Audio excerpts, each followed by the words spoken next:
Chapter 2 हम पढ़ रहे थे। लास्ट लेक्चर के अंदर हमने न्यूक्लिक एसिड्स को देखा था। आज का जो हमारा टॉपिक है, आज हम उससे मज़ीद आगे पढ़ेंगे टाइप्स ऑफ न्यूक्लियोटाइड्स।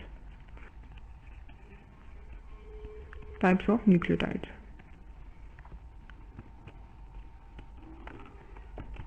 न्यूक्लियोटाइड्स की जब हम टाइप्स की बात करते हैं तो हम कहते हैं न्यूक्लियोटाइड्स की बेसिकली 3 टाइप्स हैं, या हम इनको 3 टाइप्स में 3 कैटेगरीज में डिवाइड कर सकते हैं। सबसे पहले हमारे पास है मोनो न्यूक्लियोटाइड्स,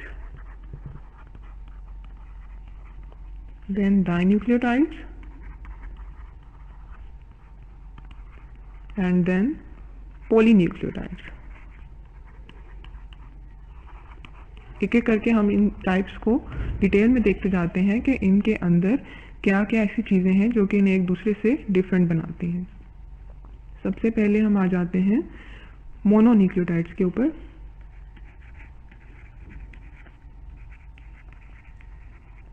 मोनोन्यूक्लियोटाइड्स, मोनो जैसे कि नाम से आपको कुछ अंदाज़ा हो रहा होगा कि मोनो मीन्स वन।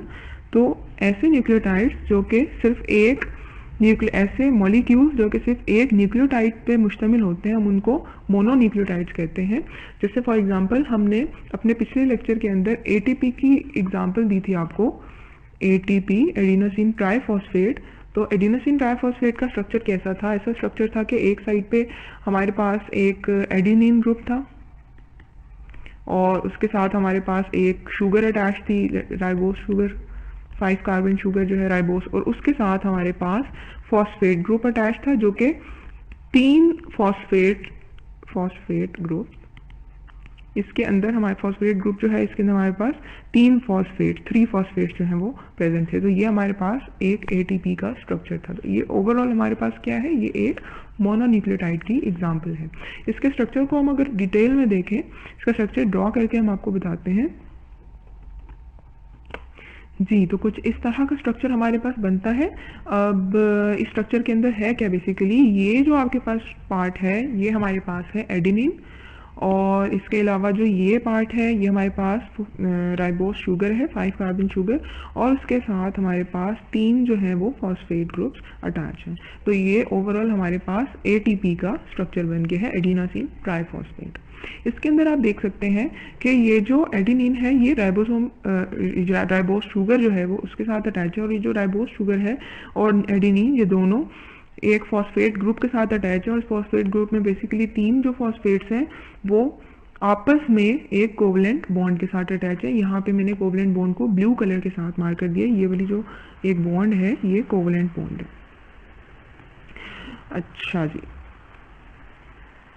ये तो हमने देख लिया। लेकिन इन बॉन्ड्स का हमें क्या फ़ायदा होता है? हमें ये फ़ायदा होता है कि हमने एक रिएक्शन पढ़ा था जिसके अंदर हमें पता है कि जो एटीपी है वो टूट जाता है, और इससे हमारे पास एडीपी और एक फॉस्फेट, जो इनऑर्गेनिक फॉस्फेट है, ये अलग हो जाते हैं। ये अलग किस तरह से होते हैं? ये इस तरह से अलग होते हैं कि हमारे पास यहाँ पे जो बॉन्ड हैं, इन बॉन्ड्स में से जो एक कोवलेंट बॉन्ड है, ये टूट जाती है, ये ख़त्म हो जाती है। और इसके ख़त्म होने से क्या होता है कि एक जो फॉस्फेट ग्रुप है पूरा का पूरा वो अलग हो जाता है, सेपरेट हो जाता है। और इसके सेपरेट होने से या इस कोवलेंट बॉन्ड के ब्रेक होने से हमारे पास बहुत ज़्यादा एनर्जी रिलीज़ होती है, और वो एनर्जी किसी भी लाइफ प्रोसेस में या कहीं पे भी जहाँ एनर्जी रिक्वायर होती है, वो एनर्जी वहाँ पे यूज़ कर ली जाती है। और ये जो एटीपी है, ये टूट के एडीपी में कन्वर्ट हो जाता है।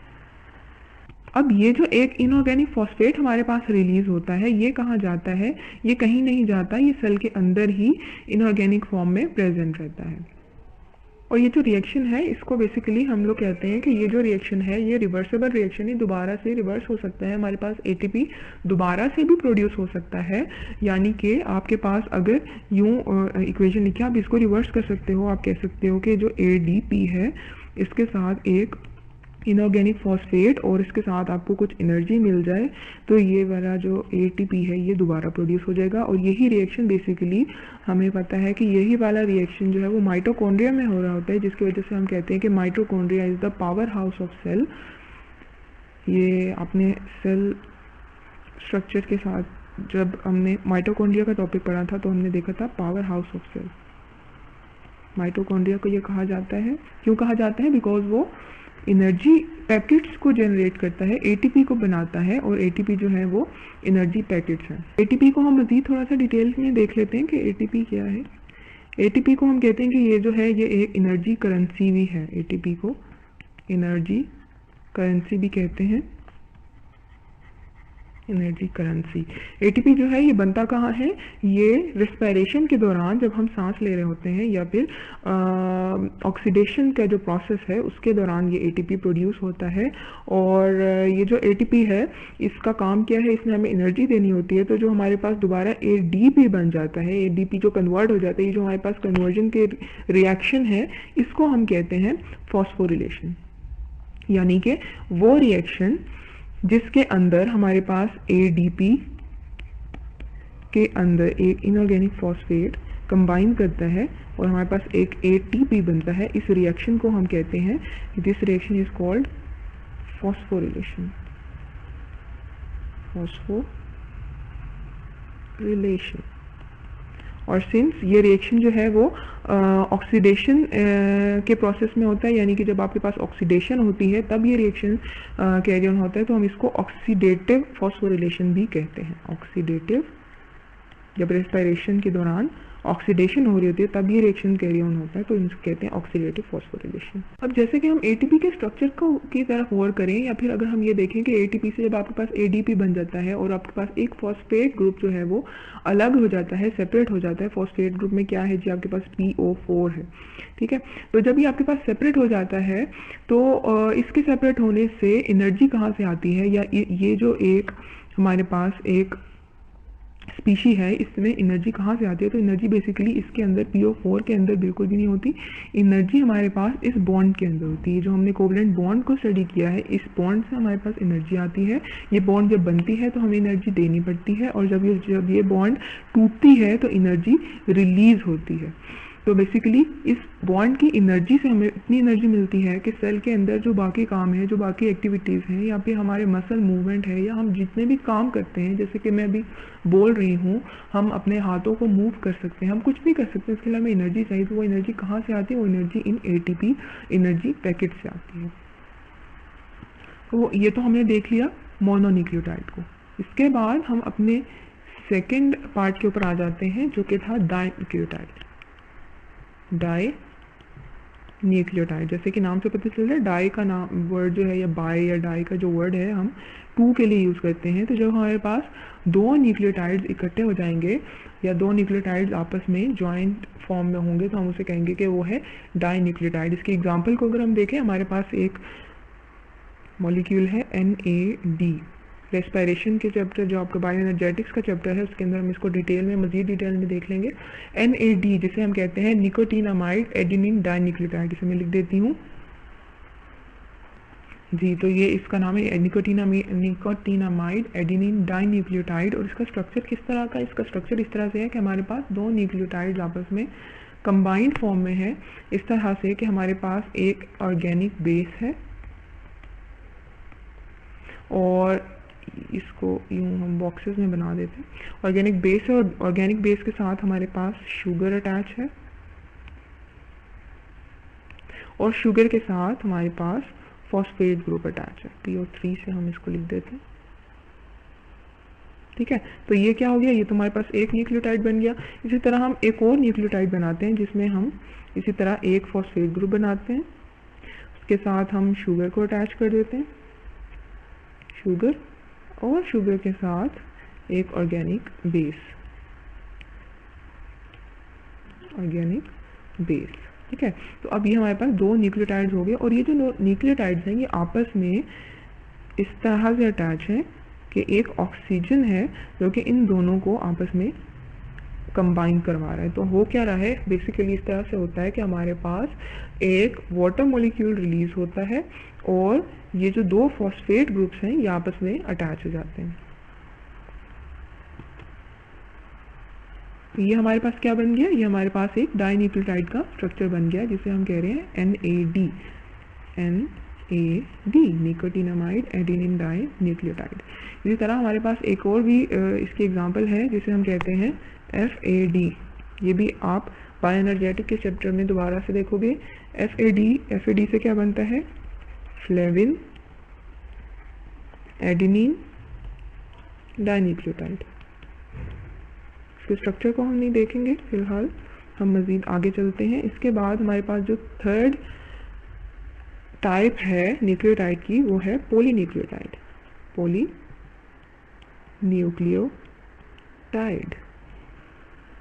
अच्छा, अब पॉलीन्यूक्लियोसाइड क्या है? जैसे कि इसके नाम से ही हमें पता चल रहा है कि पॉली मीन्स मैनी, तो फिर जब बहुत ज़्यादा या बहुत ढेर सारे न्यूक्लियोटाइड्स हैं वो इकट्ठे हो जाएं तो हम उन्हें कहेंगे कि वो एक पॉलीन्यूक्लियोटाइड स्ट्रक्चर बन गया है।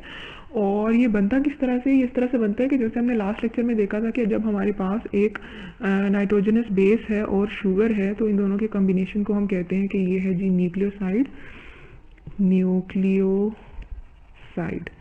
जब हमारे पास न्यूक्लियोसाइड्स के साथ एक फॉस्फेट ग्रुप अटैच होता जाए और वो एक लॉन्ग चेन बना ले तो हम कहते हैं कि वो हमारे पास एक पॉलीन्यूक्लियोटाइड का स्ट्रक्चर बन गया है।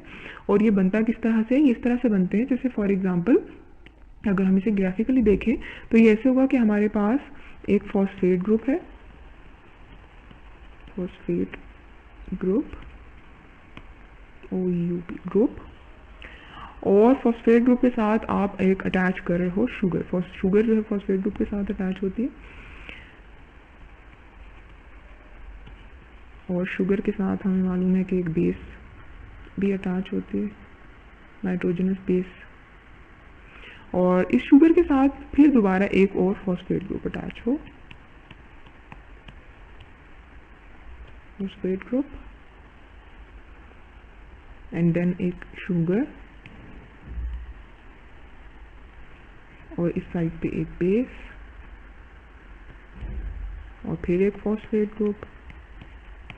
तो इस तरह से ये एक जो चेन है ये चलती जाए, ये इसी तरह आगे लंबी होती जाए तो ये हमारे पास एक स्ट्रक्चर बनेगा। ये ऐसे है कि यूं ऊपर और यहाँ से नीचे जो है ये चेन आगे बढ़ती जा रही है। तो इस तरह की जो स्ट्रक्चर्स हैं उनको कहते हैं पॉलीन्यूक्लियोटाइड। इसमें है क्या कि ढेर सारे न्यूक्लियोटाइड जो है वो आपस में इकट्ठे कंबाइन हुए हुए हैं। जैसे कि हमारे पास एक न्यूक्लियोटाइड को जब हम देखते हैं तो ये 3 यूनिट्स जो हैं जब कंबाइन होते हैं तो वो एक न्यूक्लियोटाइड बनाते हैं। लेकिन अब इस केस में क्या है कि हमारे पास ढेर सारे न्यूक्लियोटाइड आपस में कंबाइन हुए हैं, यानी हर न्यूक्लियोसाइड के साथ एक फॉस्फेट ग्रुप अटैच होता जा रहा है चेन के अंदर और एक लंबी सी चेन बन रही है हमारे पास। अगर हम इसके स्ट्रक्चर की बात करें तो स्ट्रक्चर हम इसका ड्रॉ करके बताते हैं आपको साथ साथ जी। तो कुछ इस तरह का हमारे पास स्ट्रक्चर बनेगा इसका। ये बेसिकली मैंने अभी फिलहाल 2 न्यूक्लियोटाइड्स को आपस में कंबाइन किया। इसमें है कि हमारे पास सबसे ऊपर तो हमारे पास ये फॉस्फेट ग्रुप है, फिर नीचे यहाँ पे शुगर ग्रुप है, फिर एक और फॉस्फेट ग्रुप आ गया, फिर एक शुगर ग्रुप आ गया। तो ये आपस में इस तरह से कंबाइन हुए हैं। अगर हमने इसके साथ एक और ग्रुप अटैच करना है तो वो किस तरह से होगा? वो इस तरह से होगा कि आप एक फॉस्फेट ग्रुप को यहाँ लिखें, सॉरी फॉस्फोरस, देन यहाँ पे OH, नीचे O, यहाँ पे डबल बॉन्ड O, और यहाँ पे आपके पास एक तरह से ये हमारे पास एक और फॉस्फेट ग्रुप आ गया। अगर आपने इसको इस शुगर के साथ अटैच करना है तो होगा क्या? होगा ये कि आपके पास यहाँ से एक वाटर मॉलिक्यूल जो है वो रिलीज हो जाएगा। जैसे ये वाटर मॉलिक्यूल यहाँ से अलग हो जाएगा और एक बॉन्ड बन जाएगी इसके दरमियान में, और वो होगी इस तरह से यूं करके हमारे पास एक ऐसा स्ट्रक्चर बन जाएगा। अब इसमें हुआ क्या है कि हमारे पास यहाँ पे एक फॉस्फोरस और देन ऑक्सीजन और यहाँ पे जो एक कार्बन है, कार्बन, ये POC, इस तरह से हमारे पास एक नई बॉन्ड बन गई है और इस बॉन्ड को हम कहते हैं फॉस्फोडाइएस्टर बॉन्ड। मैं आपको लिख देती हूँ, फॉस्फोडाइएस्टर बॉन्ड। एस्टर बॉन्ड क्यों कह रहे हैं? बिकॉज हमारे पास यहाँ पे एक ऑक्सीजन है जो कि फॉस्फोरस और कार्बन को आपस में जोड़ रहा है, जो कि आपस में इनको कंबाइन करे। तो इस तरह से हमारे पास पॉलीन्यूक्लियोटाइड चेन्स बनती जाती हैं। अपने आज के लेक्चर को हम समराइज करते हैं, इकट्ठा थोड़ा सा देख लेते हैं। सबसे पहले हमने टाइप्स ऑफ न्यूक्लियोटाइड्स को देखा। 3 टाइप्स होती है हमारे पास, मोनोन्यूक्लियोटाइड, डाइन्यूक्लियोटाइड और पॉलीन्यूक्लियोटाइड। सबसे पहले हमने मोनोन्यूक्लियोटाइड को देखा और मोनोन्यूक्लियोटाइड के एग्जांपल में हमने ATP को देखा, ATP के हमने स्ट्रक्चर को देखा और हमने देखा कि ATP का जो स्ट्रक्चर है इसके अंदर 3 फॉस्फेट ग्रुप्स हैं और अगर एक फॉस्फेट जो है वो इसमें से अलग हो जाए तो हमारे पास ADP बन जाता है और साथ में एनर्जी रिलीज होती है। और यही रिएक्शन जो है अगर हम इसको रिवर्स करके देखें तो ADP के साथ ही जो इनऑर्गेनिक फॉस्फेट है कंबाइन करें तो ATP बन जाता है और इस तरह के रिएक्शन को हम फॉस्फोरिलेशन कहते हैं। और यही रिएक्शन जो है वो कंडेंसेशन के दौरान जो है वो कैरी ऑन होता है, फॉस्फोरिलेशन का रिएक्शन। इसके बाद हमने डाइन्यूक्लियोटाइड को देखा, डाइन्यूक्लियोटाइड के स्ट्रक्चर को देखा जिसमें हमने NAD निकोटिनामाइड एडिनिन डाइन्यूक्लियोटाइड को देखा, फिर फ्लेविन एडिनिन डाइन्यूक्लियोटाइड को देखा, पॉलीन्यूक्लियोटाइड के स्ट्रक्चर को देखा पहले हमने, उसके बाद हमने डिटेल में केमिकली जो इसका एक बॉन्ड है उसको हमने डिस्कस किया कि किस तरह से न्यू बॉन्ड बनती है और एक पूरी की पूरी चेन जो है वो चलती जाती है। ये तो हमारा आज का लेक्चर था। अपने नेक्स्ट लेक्चर के अंदर हम न्यूक्लियोटाइड्स की जो न्यूक्लिक एसिड्स की एग्जांपल हैं जो कि DNA और RNA है उसको डिटेल में देखेंगे।